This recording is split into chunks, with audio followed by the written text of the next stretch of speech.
Well, hello everyone. I'm still trying to adjust with my camera and this new stand, and I got a new bookshelf for my birthday. So, we're all new. Tell me what you like, what you don't like. I would love the feedback.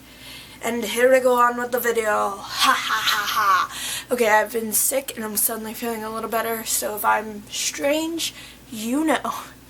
And today, as no surprise, as you probably saw the title of the video, but we are going to be talking about book boyfriends, something near and dear to my heart. And although I am decked out in Killian Jones wear today, he is not a book character. I mean, I wish that would be an amazing book, but he is a TV show character. But this proves how much fictional men mean to me. So I'm kind of doing some off-the-cuff answers. Sorry, I died. I have tried to film this already once before, but I didn't feel real. And I mean, really being real me would be finna go there, finna go there, finna go there, but I can't do that. So let's get on. One, most romantic. And I've thought about this some more, and I love Wilhelm, but I think I'm gonna pick Augustus Waters. And I mean, he was able to give Hazel so much in such a little amount of time, and he would listen to her, which is probably one of the most romantic things, and he would make her laugh and make her happy at a time that, you know, she really isn't happy or shouldn't be happy by today's standards. And he just, even to the day he died, I mean, there were some instances, but even in the book, I was so surprised. Like she said, I wish I could tell you Augustus was courageous, but I believe that Augustus was courageous. He was funny, he was smart, he was kind, and he was poised, and he would do things for her, which, I mean, that may sound cliche or whatever, but he just was very romantic. And I think that every girl reading the book fell in love with Augustus as much as I've fallen in love with Finnick Odair. Bad boy with a good side. I am going to have to pick the same answer I've picked a million times.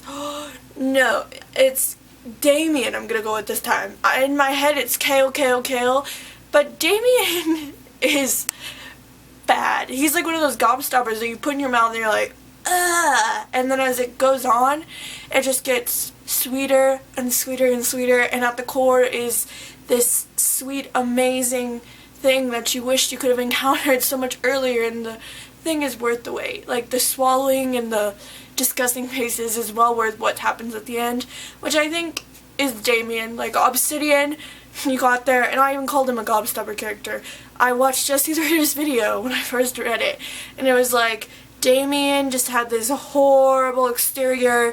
He was so mean to Katie, and we had no idea why, and he just was making all these comments, and you hated him, but you wanted to like him.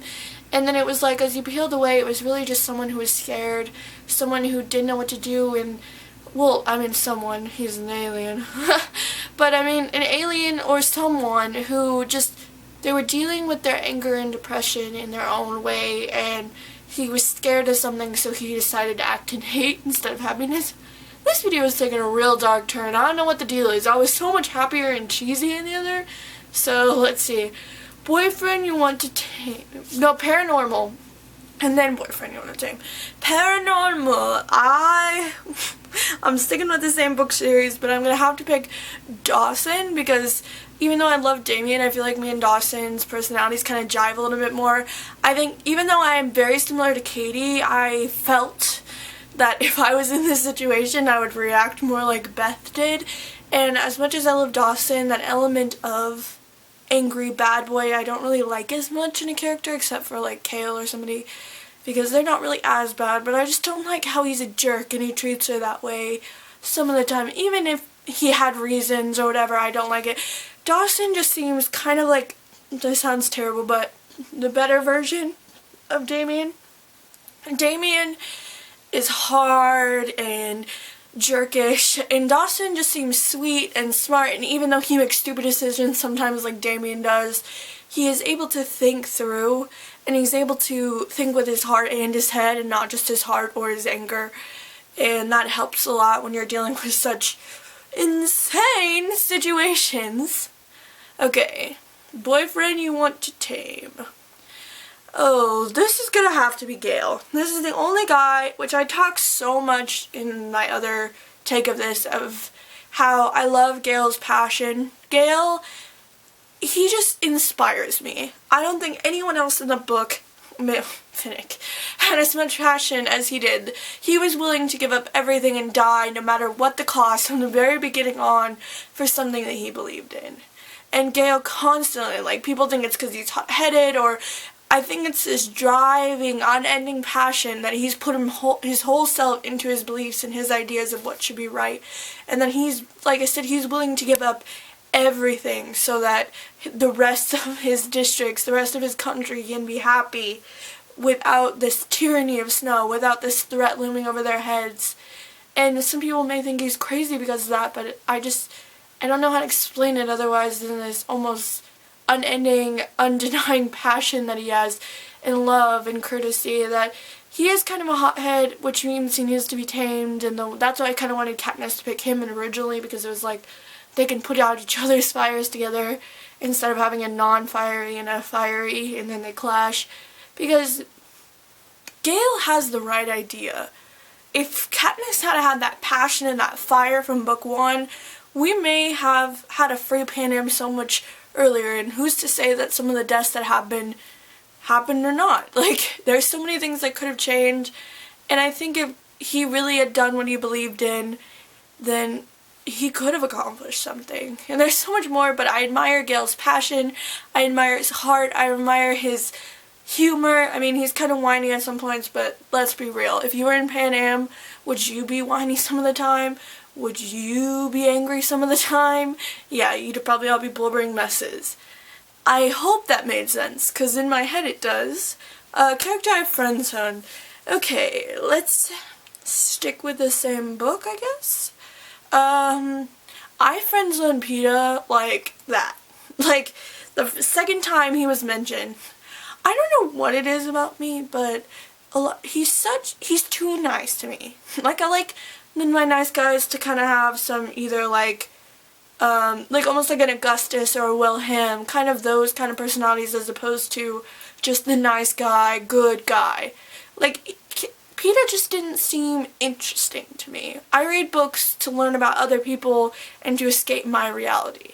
And it was too real, because he was so innocent and he was so good, and it was like, how can someone stay like this in a world so corrupt? And I know that's probably meant as a meaning or metaphor, but I wasn't really interested in Peeta. I was interested in Gale, I was interested in Finnick. Oh, I'm still interested in Finnick. And he just seemed to lay flat to me. The only time I was really interested in him was when he got hijacked, and that was just for a little bit. So, I mean, it's not that I dislike Peeta. I mean, he's definitely not my favorite character, but I like him as a character. I think he was well-rounded and well-written. He's a little flat to me, but there you go. Your soulmate. Okay, no one else can be picked for this except for Finnick Odair. Finnick Odair, Finnick Odair, Finnick Odair, Finnick Odair, Finnick Odair. He is the most amazing bookman ever, and I would literally fight any other girl who says that he's their boyfriend. Like, no one else loves Finnick as much as I do. I still don't believe what happened at the end of Mockingjay happened. It didn't. I would cry, but I've come up with theories that have gotten my brain around this, that he's with the baby and Annie, and that's a hard part, because I love him with Annie, but I also love him with me. Finnick, I could write a book on how amazing he is. He's so brave, he's passionate, he's smart, he's kind, he's funny. He's just the total package, and how much he's went through, and just give me Finnick. Someone become the real Finnick. I don't want to go on, because last time I did this video, I talked for 20 minutes basically about Finnick. Okay, someone you'd elope with. I can't say Finnick anymore. Who else? Tobias, I guess?